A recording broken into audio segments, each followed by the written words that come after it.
नमस्कार, channel for news India पर आपका बहुत बहुत स्वागत है। मैं हूं प्रदीप डबास। दोस्तों, आज दो तस्वीरें पूरा देश देख रहा है। आज वो दो तस्वीरें हैं जिसमें खिलाड़ी कांग्रेस में शामिल हो रहे हैं, पहलवान कांग्रेस में शामिल हो रहे हैं, और एक वो तस्वीर है जिसमें बीजेपी के साथ खेल होता हुआ दिख रहा है।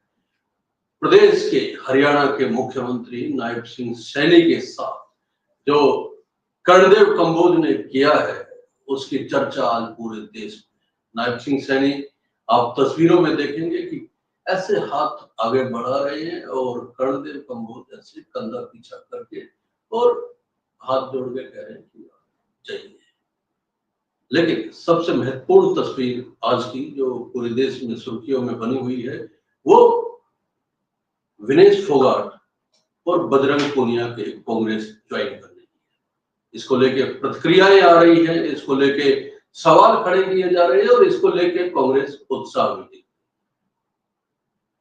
इनकी ज्वाइनिंग से बीजेपी की ओर से जो प्रतिक्रियाएं आई है, उसका जवाब भी कांग्रेस ने दिया है। लेकिन सवाल ये है कि क्या खिलाड़ियों के नाम पर राजनीति हो रही है? क्योंकि अनिल विज कहते हैं कि विनेश फोगाट देश की बेटी है, लेकिन कांग्रेस ने उसे अपनी बेटी बना लिया है। लेकिन विनेश फोगाट कहती है कि भारतीय जनता पार्टी ने जब वो सड़कों पे थी, उनको घसीटा जा रहा था, उस समय भी उनका साथ नहीं दिया था, और उसके बाद ऐसी परिस्थितियों से निकलने के बावजूद वो जब पेरिस ओलंपिक गई तो उन्होंने एक ही दिन में दुनिया की सबसे 3 धुरंधर रेसलर्स को चित कर दिया। अब सियासी अखाड़े में उतर चुके हैं विनेश फोगाट और बजरंग पूनिया, और उम्मीद लगाई जा रही है कि विनेश फोगाट को शायद चुनावी मैदान में भी उतार दिया जाएगा। उनको टिकट दी जाएगी, जुलाना से दी जाएगी या दादरी से दी जाएगी या बागड़ा से दी जाएगी, ये बाद की बात है। और बजरंग पूनिया स्टार प्रचारक के तौर पे रहेंगे या उनकी क्या भूमिका होगी संगठन में, ये भी सवाल है। लेकिन इससे महत्वपूर्ण सवाल ये है कि क्या इनके कांग्रेस में शामिल होने से आने वाले विधानसभा चुनाव को लेके प्रभाव पड़ेगा। हमारे साथ हम सबके प्रिय नवीन जी हैं। नवीन धमीजा साहब को आप सब जानते हैं और बेहतरीन विश्लेषण के लिए जाने जाते हैं। हरियाणा की राजनीति की नब्ज पहचानते हैं और मैं हमेशा कहता हूँ कि ना पक्ष ना विपक्ष, निष्पक्ष। नवीन जी जब बोलते हैं तो तथ्यों के साथ बोलते हैं, तर्क के साथ बोलते हैं। आज बेहद महत्वपूर्ण ये विश्लेषण होने जा रहा है। इसको लेके आप क्या सोचते हैं, कमेंट करके जरूर बताइएगा, क्योंकि ये विश्लेषण पूरे देश के लिए महत्वपूर्ण है। नवीन जी, स्वागत है। धन्यवाद आवाज जी।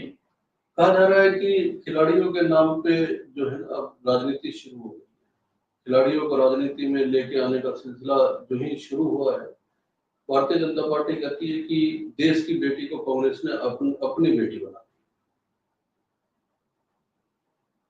देखिए, खिलाड़ी, कलाकार, ये कुछ ऐसे लोग होते हैं जो सारे देश के होते हैं, किसी पार्टी के नहीं होते। लेकिन ये आरोप लगाना कि कांग्रेस ने अपनी बेटी बना लिया, क्या इससे पहले भारतीय जनता पार्टी ने किसी खिलाड़ी को टिकट नहीं दी, चुनाव नहीं लड़वाया या राज्यसभा में नहीं जीता? योगेश्वर दत्त, बबीता फोगाट, तो उस वक्त क्या भारतीय जनता पार्टी ने उन खिलाड़ियों को, गौतम गंभीर, देश को, जो देश के खिलाड़ी थे, क्या उनको अपना बेटा या अपनी बेटी बना लिया था? देखिए, कभी भी दूसरे पर उंगली उठाने से पहले अपनी तरफ भी देखना चाहिए, एक उंगली अपनी तरफ जी। तो खिलाड़ी, भारतीय जनता पार्टी ने भी पहले चुनाव लड़वाए हैं, राज्यसभा से उनको टिकटें भी दी हैं, राज्यसभा से भी चुनाव लड़वाया। तो आज अगर विनेश फोगाट, बजरंग पूनिया कांग्रेस में शामिल हो रहे हैं तो भारतीय जनता पार्टी को इसका दर्द हो रहा है, भारतीय जनता पार्टी के नेताओं को तकलीफ हो रही है। किसान और खिलाड़ी हरियाणा के लिए बड़े मुद्दे, अग्निवीर, लेकिन किसान और खिलाड़ी जितना बड़ा मुद्दा है नवीन, उसको लेकर बीजेपी के लिए अब ऐसा लग रहा है जैसे जो संकट खड़ा सामने दिखाई दे रहा था, अब वो सुरसा के मुंह की तरह और बड़ा होता है। देखिए डवाज जी, किसान आंदोलन देश के बड़े आंदोलन में शुमार हुआ है। देश में अब तक जितने बड़े आंदोलन हुए हैं, दुनिया के बड़े आंदोलनों में किसान आंदोलन उसका एक बड़ा हिस्सा बना है। उसकी गिनती देश और दुनिया के बड़े आंदोलनों में होती है। किसानों ने गर्मी, सर्दी, बरसात, हर तरह के मौसम को सड़कों पर झेला है और सरकार ने किसानों के रास्ते में कील गाड़ दिए, बड़े बड़े उन्होंने अवरोधक लगा दिए, दीवारें खड़ी कर दी। ऐसा लग रहा था जैसे किसी युद्ध की तैयारी की गई, जैसे भारत की किसी दूसरे देश की सीमा के साथ तैयारी की गई है कि उस देश के सैनिक हमारे देश में न। और देखिए खिलाड़ी किसानों का एक प्रदर्शन था, किसानों का आंदोलन था। उसके बाद और आप ये देखिए वो आंदोलन कहीं उग्र नहीं हुआ, कहीं हिंसात्मक नहीं हुआ। उसके बावजूद भले ही वो 1 साल, 1.25 साल, 1.5 साल चला, लेकिन कहीं भी हिंसा नहीं हुई, कहीं उन्होंने तोड़फोड़ नहीं मचाई, कहीं आगजनी नहीं हुई, कोई बड़ा हादसा नहीं हुआ। हालांकि 700 से अधिक किसानों की उसमें मौत हुई, लेकिन सरकार उस पर कुछ बोली नहीं। उसका असर ये हुआ चुनावों में, लोकसभा चुनावों में भारतीय जनता पार्टी को उसका भुगतान भुगतना पड़ा। सारा किसान वर्ग बीजेपी के खिलाफ हो गया। और हरियाणा कृषि प्रधान प्रदेश है। हरियाणा और पंजाब में कृषि सबसे ज्यादा होती है। यहाँ के किसान जब चुनावों में भारतीय जनता पार्टी को नुकसान हो रहा है तो भारतीय जनता पार्टी को तमाम बातें याद आ रही है। सबसे बड़ी बात यह है कि जब खिलाड़ियों के साथ इस तरह का व्यवहार हो रहा था, जब नई संसद का उद्घाटन हो रहा था और खिलाड़ी प्रदर्शन कर रहे थे, किस तरह से उनको सड़कों पे घसीटा गया, उसमें भी सबसे बड़ा जो समर्थन किया था वो किसान वर्ग ने खिलाड़ियों का समर्थन किया था। खिलाड़ियों में भी महिला खिलाड़ियों के साथ जब उन्होंने यौन शोषण का आरोप लगाया था, आप ये देखिए मामला कोई छोटा मोटा नहीं था। जहां हमारी सरकार, बीजेपी की सरकार ये कहती थी कि महिलाओं का मान सम्मान और करते हैं हम, महिलाओं के मान सम्मान की और महिलाओं के अपराध के खिलाफ हम काम करते हैं, महिलाओं का अपराध नहीं होना चाहिए। उस वक्त तमाम देश की महिला खिलाड़ी, हरियाणा की, दिल्ली की, पंजाब की महिला खिलाड़ी सड़कों पर बैठी थी और उनके साथ पुलिस इस तरीके से व्यवहार कर रही थी जैसे उन्होंने कोई अपराध किया हो। ये जो दर्शकों आप ये तस्वीर इस समय देख रहे हैं, जिसमें केसी वेणुगोपाल पटका पहनाकर जो है विनेश फोगाट का कांग्रेस में स्वागत कर रहे हैं और बजरंग पूनिया का स्वागत कर रहे हैं। उसके बाद जो प्रेस कॉन्फ्रेंस हुई उसमें विनेश फोगाट ने कहा कि मैं भाग्यशाली हूं कि उस पार्टी में जा रही हूं जो महिलाओं का सम्मान करती है। लेकिन इसके तुरंत बाद जब प्रतिक्रियाएं आई, बाकी प्रतिक्रियाओं को लेकर हम बात करेंगे, लेकिन जो सबसे महत्वपूर्ण प्रतिक्रिया आई वो साक्षी मलिक की, जो पूरे खिलाड़ियों के आंदोलन के दौरान विनेश फोगाट और बजरंग पूनिया के साथ दिल्ली के जंतर मंतर पर धरने में बैठी हुई थी और लगातार वो आवाज बुलंद कर रही थी इनके साथ। साक्षी मलिक ने कहा कि ये इनकी व्यक्तिगत फैसला है, निजी फैसला है, लेकिन राजनीति में ना आते और बाहर रह के आवाज उठाते तो ज्यादा बढ़िया था। उन्होंने ये भी कहा कि राजनीति में आने के लिए ऑफर तो उनके पास भी। देखिए विनेश फोगाट का मामला बाकी खिलाड़ियों से एक अलग मामला है जी, क्योंकि विनेश फोगाट जब पेरिस ओलंपिक में गई उससे पहले ही उन्होंने 2-3 महीने पहले ही बयान दे दिया था, उन्होंने बता दिया था उनके खिलाफ बड़ी साजिश हो सकती है जी। उन्होंने संदेह व्यक्त किया था, उन्होंने कहा था कि मेरे को कुछ भी खिलाया जा सकता है, कुछ भी पिलाया जा सकता है, मेरे खिलाफ कोई बड़ी साजिश हो सकती है। और जब उन्होंने एक ही दिन में दुनिया की 3 बड़ी रेसलिंग खिलाड़ियों को हराया और अगले दिन फाइनल मुकाबला होना था रेसलिंग का, तो उससे पहले उनका वजन 2 किलो 700 ग्राम बढ़ गया। एकाएक इतना वजन बढ़ जाना, क्योंकि खिलाड़ियों के साथ ओलंपिक में जब टीम जाती है उस टीम में उनके उस टीम का ये भी ध्यान होता है, उस टीम की ये जिम्मेवारी होती है जो खिलाड़ी खेलने जा रहे हैं उनके वजन का, उनकी डाइट का, उनके स्वास्थ्य का, हर चीज का ध्यान रखा जाए। तो उनको ऐसी क्या डाइट दी गई कि उनका वजन 2 किलो 700 ग्राम बढ़ गया।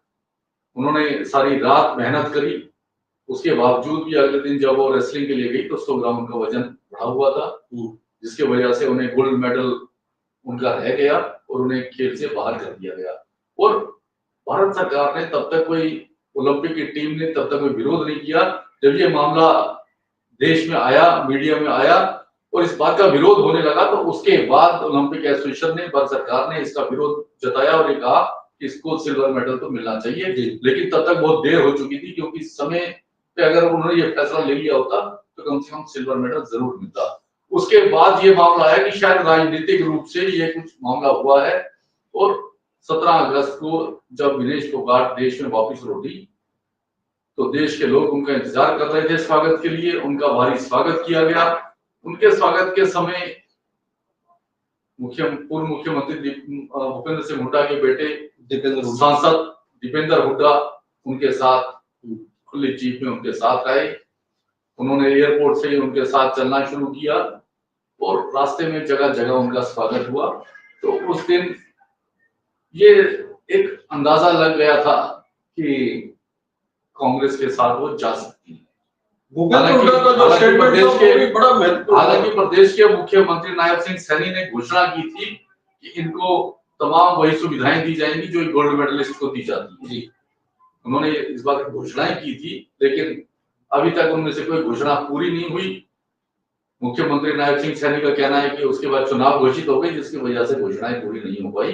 एक और स्टेटमेंट साक्षी मलिक के बाद जो आया है वो, हालांकि पहले ही आ गया था, वो ब्रजमोहन शरण सब सुनना चाहते थे कि जब विनेश फोगाट कांग्रेस में शामिल होंगे, सुबह ये खबर आ गई थी। उसके बाद जो जानना चाह रहे थे लोग कि ब्रजमोहन शरण सिंह इस पे क्या बोलेगा, तो उनका स्टेटमेंट ये आया है कि ये पहले से तय, ये दीपेंद्र हुड्डा के स्पॉन्सर जो है आंदोलन में कूदे हुए थे और ये जानबूझ के रेसलिंग को और संघ को बदनाम करने के लिए इस तरह का ये बयान बड़ा दुर्भाग्यपूर्ण है कि बीजेपी के जिस नेता के खिलाफ यौन शोषण का आरोप लगा, जिसके खिलाफ इतना बड़ा आंदोलन हुआ और आज उसको भारतीय जनता पार्टी को उसकी वजह से इतना नुकसान उठाना पड़ रहा है, वही व्यक्ति आज उंगली उठा रहा है, तो ये बड़ा दुर्भाग्यपूर्ण है। अगर दीपेंद्र हुड्डा के कहने पर ये सब हो रहा था तो ओलंपिक एसोसिएशन ने या भारत सरकार उसको ओलंपिक में क्यों भेजती? देखिए, उनका ये आरोप गलत है। ये बड़ा सिद्ध होता है क्योंकि सरकार और इंडियन ओलंपिक एसोसिएशन तभी उन्होंने भेजा अगर वो डिजर्व करती। अब महत्वपूर्ण सवाल ये है नवीन जी, चुनाव में टिकट मिलेगी, हार जीत होगी नहीं होगी, वो ये बात की बात है, लेकिन इसका प्रभाव हरियाणा विधानसभा चुनाव पे आप किस तरह देखते हैं? और मुझे कम से कम ऐसा लगता है कि जो इतने बड़े नाम विनेश फोगाट और बजरंग पुनिया दोनों बड़े नाम हैं, दो बड़े नाम हैं और चर्चित नाम हैं, इसलिए मुझे लगता है कि ये मैसेज तो पूरे देश में ही गया है, लेकिन हरियाणा विधानसभा चुनाव के दृष्टिगत अगर हम देखते तो क्या प्रभाव पड़ता? देखिए, दोनों बड़े नाम हैं, दोनों ने रेलवे से नौकरी छोड़कर इस्तीफा दिया है, राजनीति में आए हैं, कांग्रेस उन्होंने ज्वाइन की है। उनका कहना है कि बुरे समय में कांग्रेस उनके साथ खड़ी रही, इसकी वजह से वो कांग्रेस के साथ आए हैं। और उनके साथ ना केवल पहलवानों का बल्कि मुझे लगता है तमाम बड़े खिलाड़ी उनके साथ हैं, क्योंकि जब ये हादसा हुआ उसके बाद से खिलाड़ी हरियाणा सरकार में बीजेपी के खिलाफ खड़े नजर आए और दोनों ही जाट वर्ग से संबंधित हैं। विनेश फोगाट के इस हादसे के बाद हरियाणा का जाट वर्ग पूरी तरीके से सरकार के खिलाफ खड़ा हो गया, बीजेपी के खिलाफ आ गया था। तो मुझे लगता है कि इसका बड़ा असर चुनावों में दिखाई देगा। बीजेपी के लिए नुकसानदायक होगा, कांग्रेस को इसका लाभ मिल सकता है निश्चित तौर पे, बीजेपी इसका नुकसान होगा। इसीलिए आप देखिए ब्रजभूषण शरण सिंह का ये बयान आया है। अच्छा, एक तस्वीर हम और दिखा रहे हैं, ये खिलाड़ी जो शामिल हो रहे हैं कांग्रेस में, और दूसरी तस्वीर में खेला हो रहा है। खेला बीजेपी में कैसे हो रहा है वो दर्शकों आप देखिए, किस तरह नायब सिंह सैनी हाथ मिलाने के लिए आगे कर रहे हैं और कर्णदेव कंबोज हाथ को छिटक के आगे निकल गए। ये तो कहें कि मतलब अपने ही मुख्यमंत्री को, जब उसके बाद जो स्टेटमेंट कर्णदेव कंबोज ने, ये डैमेज कंट्रोल की कोशिश थी टिकट कटने के बाद नायब सिंह सैनी बनाने के लिए, लेकिन सबसे महत्वपूर्ण जब कर्णदेव कंबोज से बात की नायब सैनी ने, उसके बाद कर्णदेव कंबोज का स्टेटमेंट आया। उन्होंने बताया कि नायब सैनी ने कहा कि मुझे पता ही नहीं था कि आपकी टिकट कट रही है। तो कर्णदेव कंबोज ने बड़े इंटरनेशनल तरीके से क्या कहें सफाई की है। अब उन शब्दों का प्रयोग मैं नहीं करना चाहूंगा। उन्होंने कहा फिर इसका मतलब आप डमी सीएम, उन्होंने डमी सीएम की संज्ञा दी। बिल्कुल ठीक कह रहे हैं। मतलब ये देखिए, इलेक्शन सिर पे है और पार्टी का ओबीसी प्रकोष्ठ का मुखिया जो है अपनी ही पार्टी के सरकार के मुख्यमंत्री को डमी सीएम बता दे। उन्होंने उन्हें रबर स्टैंप कहा है। उन्होंने कहा ये सीएम रबर स्टैंप है। हाँ। देखिए, परसों भारतीय जनता पार्टी ने विधानसभा चुनावों को लेके 67 उम्मीदवारों की अपनी सूची जारी की थी। उस सूची जारी होने के बाद हरियाणा में चारों तरफ बीजेपी की जैसे हाहाकार मचता है किसी मुद्दे को लेके, वैसी हाहाकार से बीजेपी के नेताओं में, कार्यकर्ताओं में मचना शुरू हो गया और बड़े नेताओं के एक के बाद एक इस्तीफे आने लगे। 32 से ज्यादा बड़े नेता अब तक इस्तीफे दे चुके हैं। अगर हम कार्यकर्ताओं से बात करें तो हजारों लोगों ने अब तक इस्तीफे दे दिए होंगे, लेकिन 32 बड़े नेता हैं जिनके पास बड़े पद रही हैं, जिनके पास बड़ी जिम्मेवारियां रही हैं, और इसमें कई मंत्री और विधायक भी शामिल हैं। पूर्व मंत्री, विधायक, एक मंत्री है, 5 पूर्व विधायक हैं। हाँ, एक मंत्री है, 5, एक पूर्व मंत्री भी है, एक मंत्री सिटिंग मिनिस्टर, एक एक्स मिनिस्टर और कई पूर्व विधायक हैं। एक मौजूदा विधायक है, 5 पूर्व विधायक, 5 पूर्व विधायक हैं। देखिए, उनको मनाने की कोशिश में मुख्यमंत्री नायब सिंह सैनी निकले। जब कर्ण सिंह कंबोज से उन्होंने मुलाकात की और उन्होंने जैसे उनकी तरफ हाथ बढ़ाया हाथ मिलाने के लिए, कर्णदेव कंबोज ने हाथ जोड़ के उनको नमस्ते कर दी बजाय हाथ मिलाने के।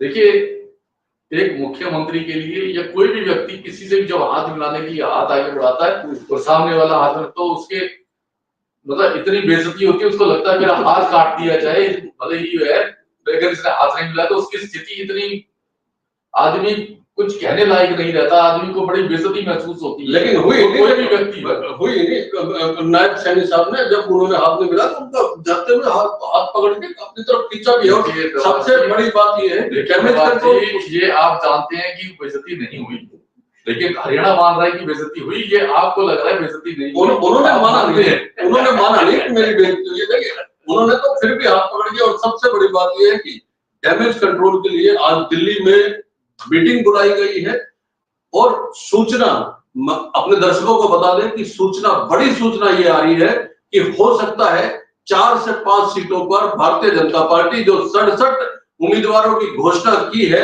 उसमें से 4 से 5 सीटों पर नाम परिवर्तित हो सकते हैं।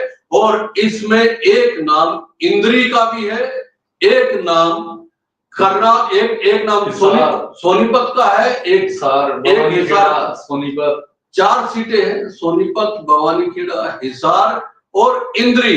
ये वही इंद्री है जहां नायब सिंह सैनी से हाथ मिलाने में तकलीफ हो रही थी कर्णदेव कंबोज को। कर्णदेव कंबोज ने तो ये भी कहा गद्दारों को तवज्जो दी गई है बंटवारे को लेकर। बिल्कुल, उन्होंने कहा, वो आज बड़े मुखर थे, उन्होंने कहा कि गद्दारों को तवज्जो दी गई है। उन्होंने कहा ऐसी क्या मजबूरी थी जो श्याम सिंह राणा को टिकट दे दी भारतीय जनता पार्टी ने। और नवीन जी, इसका विश्लेषण कैसे किया जाए? देखिए, बीजेपी में नया प्रचलन शुरू हुआ है, जी, आंखें दिखा के टिकट लेना। अगर ये सूचना जो आ रही है कि इंद्री से टिकट बदली जा सकती है और कर्णदेव कंबोज को टिकट दी जा सकती है दोबारा से, तो यही तो बादशाहपुर में राव नरबीर ने किया। देखिए, राव नरबीर ने किया। आज रामविलास शर्मा जो पूर्व मंत्री रहे, 2019 में चुनाव हार गए थे, पहली सूची में उनका नाम ही नहीं। इस बार 67 उम्मीदवारों की सूची में उनका नाम नहीं है। ऐसा लग रहा है, उन्हें एहसास हो रहा है शायद उनकी टिकट कट सकती है। वो भी इस बात को लेकर के चिंतित है। उन्होंने आज अपने समर्थकों की एक बड़ी बैठक की, बड़ी बैठक को संबोधित किया। हालांकि उन्होंने नरेंद्र मोदी और भारतीय जनता पार्टी का जयकारा लगाया उसमें, लेकिन साथ साथ मीटिंग लेने का मतलब इंद्रजीत का भी जयकारा आंख दिखा रहे थे पार्टी को।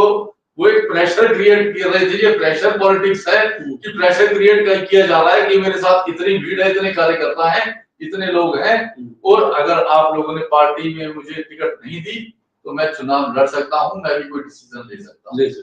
भले ही वो उनके सम्मानजनक शब्दों का इस्तेमाल करे, लेकिन ये प्रेशर पॉलिटिक्स है जो राव इंद्रजीत ने भी की। उन्होंने लोकसभा चुनाव खत्म होने के बाद राज्य मंत्री बनाया गया, उन्होंने उसका विरोध भी प्रकट किया।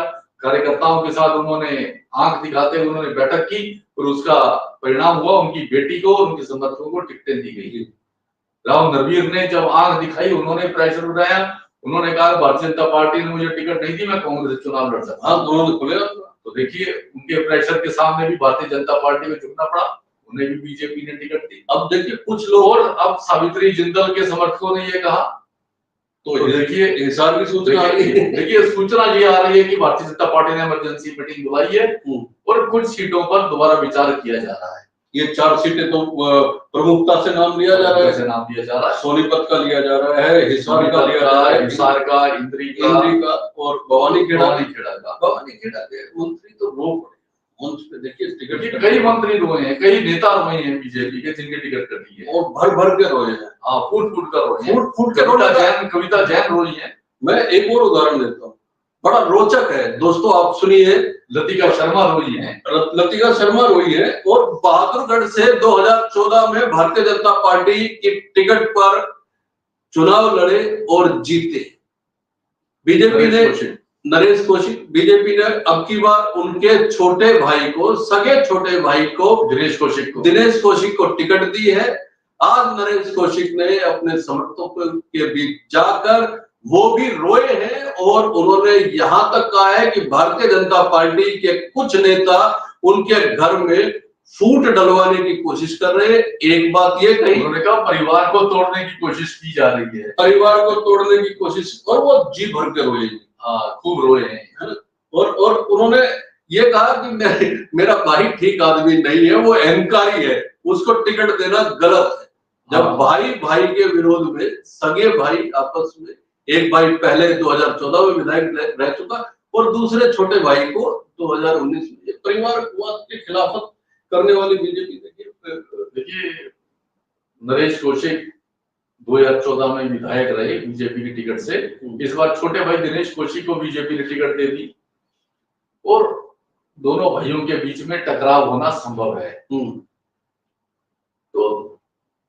नरेश कौशिक ने आज अपने समर्थकों की बैठक ली। उन्होंने बैठक में फूट फूट कर रहे, और इसके लिए उन्होंने भारतीय जनता पार्टी को कोसा। उन्होंने कहा ना केवल हम दोनों भाइयों को लड़वाया जा रहा है, बल्कि परिवार को तोड़ने की कोशिश की जा रही है। और उन्होंने भारतीय जनता पार्टी के पूर्व प्रदेश अध्यक्ष पर निशाना साधा, बड़े नेता पर निशाना साधा। उन्होंने कहा कि इसके लिए वो भारतीय जनता पार्टी का पूर्व प्रदेश अध्यक्ष जिम्मेवार है। उन्होंने उस पर सीधा सीधा निशाना ठोका, उन पर आरोप लगाए। उन्होंने, खिलाड़ी कांग्रेस में शामिल हो रहे हैं और खेला बीजेपी में हो रहा है। ये बड़ा सवाल है। एक और खेला हम अपने दर्शकों को बता दें, महत्वपूर्ण ये सूचना है, और नवीन जी से उसका विश्लेषण जरूर चाहेंगे। नवीन जी, सूचना ये आ रही है कि गोपाल कांडा को बोल दिया गया, भाई अपनी पार्टी जो है ना आप बीजेपी में विलय कर दें, उसका विलय कर दीजिए आप। देखिए, कुछ दिन पहले मुख्यमंत्री नायब सिंह सैनी उनके घर गए थे, गोपाल कांडा के उनके यहाँ नाश्ता किया था, और उसके बाद उन्हें कहा था कि तुम्हारे को हम 5 सीटें देंगे, 5 सीटों पर अपनी तैयारी कीजिए। उस वक्त सबको लगा कि गोपाल कांडा की लॉटरी लग रही है, 5 सीटों पर उनको 5 सीटें उनको दी जा रही हैं। लेकिन जब बीजेपी की सूची आई और फिर पता चला कि भी नहीं, उनको तो एक ही टिकट, उनके लिए एक ही सीट छोड़ी गई है, गोपाल कांडा के लिए, नहीं तो उनका भतीजा रतिया से रानिया से चुनाव लड़ने की तैयारी कर रहा था। रानिया से भी उन्होंने बीजेपी ने अपना कैंडिडेट डिक्लेयर कर दिया।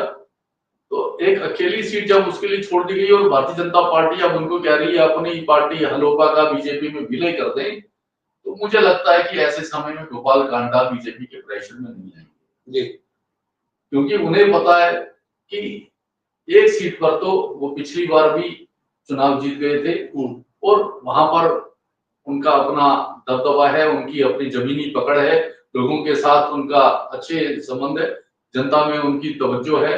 तो मुझे लगता है कि वो अगर बीजेपी ज्यादा प्रेशर बनाए तो हलोपा से वो दोबारा अकेले चुनाव लड़ सकते हैं। सूचना यह भी आ रही है कि शायद बीजेपी के सिंबल पे वो सिरसा से लड़े, इस तरह की सूचना दिन में आई थी। लेकिन चुनाव के दौरान नवीन जी ऐसी सूचनाएं आती रहती है, इन पे कितना भरोसा किया जाए, जब तक ये कंफर्म नहीं होती तब तक तो बड़ा मुश्किल हो जाता है। देखिए, इसमें कोई शक वाली बात नहीं, ये मुश्किल होता है, लेकिन क्योंकि उनको एक ही सीट दी गई है और फिर उनको ये कहा जा रहा है कि आप पार्टी बीजेपी में विलय कर दें, और बीजेपी की कोई इस वक्त ऐसी अच्छी स्थिति नहीं है कि उनको लगे कि वो प्रेशर में आ रहे हैं और उनको करना पड़ेगा, सरकार बनेगी, उनको बड़ा मंत्री पद दिया जाएगा, कोई बड़ी जिम्मेदारी दी जाएगी। तो मुझे लगता है कि ऐसे में प्रेशर में नहीं आए। अच्छा, हम कांग्रेस की बात करेंगे, लेकिन उससे पहले रूटने मनाने का जो सिलसिला भारतीय जनता पार्टी ने अब डैमेज कंट्रोल करना शुरू किया। आज दिल्ली में मीटिंग बुलाई है और इमरजेंसी, और उसमें माना जा रहा है कि कर्णदेव कंबोज को भी बुला लिया है। जी। तो इसी तरह रूस ने मनाने का जो सिलसिला है वो टोहाना में भी नजर आया। तो सुभाष बराला के घर पहुंच गए देवेंद्र बबली। हाँ, देवेंद्र बबली है सुभाष बराला के यहाँ पहुंच गए, जिनको उन्होंने 2019 में 50,000 से ज्यादा वोटों से हराया था जी। और इस बार देवेंद्र बबली को भारतीय जनता पार्टी ने अपनी टिकट दी है, चुनाव मैदान में उतारा है। देवेंद्र बबली, देखिए, ये उनकी पॉलिटिकल मैच्योरिटी है कि वो इतना कुछ होने के बाद भी, हालांकि इससे पहले उन्होंने लगातार एक दूसरे के खिलाफ बयान देते रहे। इससे पहले अगर आप देखें तो दोनों एक दूसरे के खिलाफ खुलेआम बयान देते रहे। तो जब एक दूसरे के खिलाफ चुनाव लड़े, चुनाव के दौरान तो बयानबाजी एक दूसरे के खिलाफ होती है, लेकिन उसके बाद भी उन्होंने बराला के खिलाफ कई बयान दिए। उन्होंने तो यहाँ तक मोर्चा खोल रखा था, उन्होंने तो यहाँ तक कह दिया था कि जहां बहन बेटियां जिन नेताओं से सुरक्षित ना हो, उन नेताओं के अगर वो भारत माता की जयकारा भी लगाते हैं, नारा भी लगाते हैं, तो उस नारे के भी कोई मायने नहीं है। उन्होंने कहा उसके लिए उन्होंने, सबको घटना पूरी याद है, ध्यान है कि एक उनके बेटे जैसे घटना हुई थी चंडीगढ़ में, बड़ा मामला उछला था, तो उन्होंने उसी का हवाला देते हुए बिना नाम ये कहा था कि भी अगर कोई नेता मुट्ठी बंद करके जोर से भारत माता जय का नारा लगाता है, उसका कोई मायने नहीं है, अर्थ नहीं।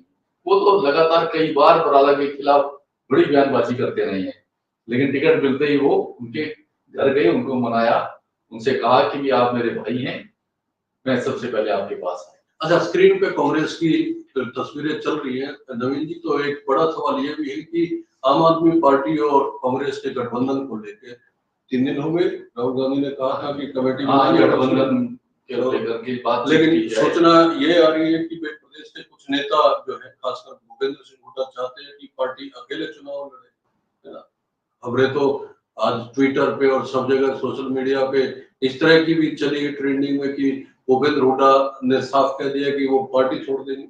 लेकिन मुझे लगता है कि कहीं ना कहीं समझौता सिंगल डिजिट पे होने जा रहा है। देखिए, राहुल गांधी ने बड़े मैच्योर पॉलिटिशियन की तरह डिसीजन लिया। उन्होंने अपनी पार्टी के नेताओं को ये कहा, आम आदमी पार्टी के साथ गठबंधन किया जा सकता है, इस पर आप बातचीत करिए और कोई ना कोई परिणाम जहां निकल सकता है। और उसी वक्त पहले हालांकि भूपेंद्र सिंह हुड्डा बयान दे चुके थे कि कांग्रेस इस पर अकेले दम पर चुनाव लड़ेगी, विधानसभा में किसी के साथ गठबंधन नहीं किया जाएगा, यानी आम आदमी पार्टी से जिस तरह से हरियाणा में लोकसभा चुनावों के दौरान गठबंधन हुआ था, वो गठबंधन विधानसभा में नहीं होगा।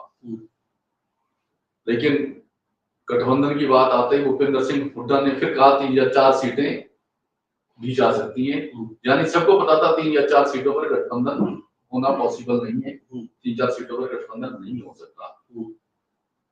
हालांकि चर्चा ये आ रही है कि आम आदमी पार्टी 10 सीटों पर अड़ी हुई है, लेकिन ऐसा लग रहा है कि 6 से 8 सीटों के बीच कहीं भी इनका गठबंधन हो सकता है। और शहरी और ग्रामीण सीटों को लेके भी थोड़ा सा एक कोऑर्डिनेशन नहीं बन पा रहा है। पार्टी चाहती है कि उनको शहरी, देखिए कुछ सीटें सामने आई हैं। पानीपत ग्रामीण कांग्रेस उनको देने के लिए तैयार है, गुलाचीका की सीट उनको देने के लिए तैयार है, और भिवानी उनको देने के लिए तैयार है भारतीय कांग्रेस। लेकिन कुछ सीटों पर जो चर्चा आई है कि आम आदमी पार्टी गुड़गांव सीट भी देना चाहती है, जिसको कांग्रेस नहीं देना चाहती। तो मामला 1-2 सीटों को लेकर के कहीं फंसा हुआ है। मुझे लगता है कहीं ना कहीं ये भी इनका समाधान हो सकता है जी, और ये समाधान हो जाएगा और कांग्रेस की उसके बाद मुझे लगता है सूची आ जाएगी।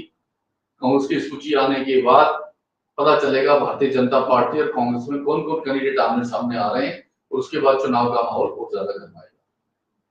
सूची आने के बाद चुनाव का माहौल निश्चित तौर पे गर्माएगा।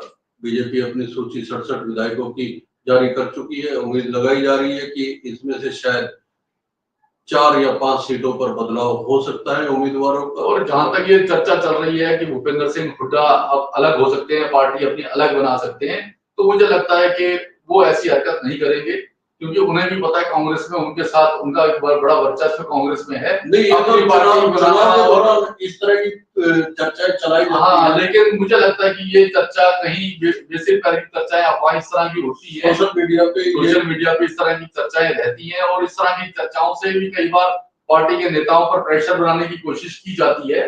लेकिन ना तो ये प्रेशर काम आएगा और ना ही भूपेंद्र सिंह हुड्डा कोई पार्टी अलग बनाएंगे, क्योंकि वो जानते हैं, मैच्योर पॉलिटिशियन है, उनको पता है कांग्रेस के बीच उनका एक बड़ा वर्चस्व है।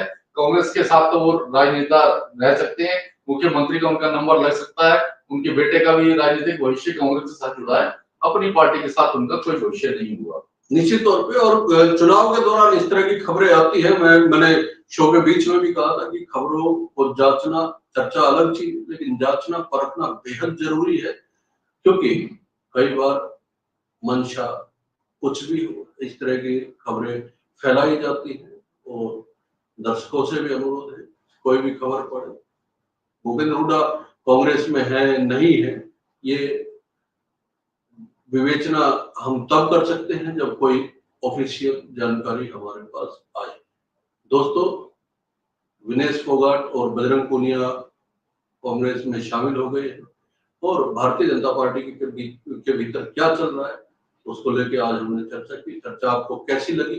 क्योंकि नवीन जी जब बोलते हैं तो निश्चित तौर पे मैं बार बार कहता हूं कि वो तर्क के साथ बात रखते हैं, जो बेहतर तरीके से समझ में भी आती है। आप नवीन जी के विश्लेषण को लेके क्या सोचते हैं? आप पूरे प्रदेश में चल रहे इस घटनाक्रम को लेके क्या सोचते हैं कांग्रेस और बीजेपी के भीतर? कमेंट करके जरूर बताइएगा। शो अच्छा लगे तो लाइक कीजिए, शेयर कीजिए, और ढेर सारा शेयर कर दीजिए, क्योंकि इस तरह की तर्कपूर्ण चर्चाएं आप तक लेते आए, इससे हमारा हौसला बढ़ता है जब आप शेयर करते हैं, कमेंट करते हैं, और चैनल को सब्सक्राइब जरूर करें। धन्यवाद। धन्यवाद आवाज जी। धन्यवाद दोस्तों।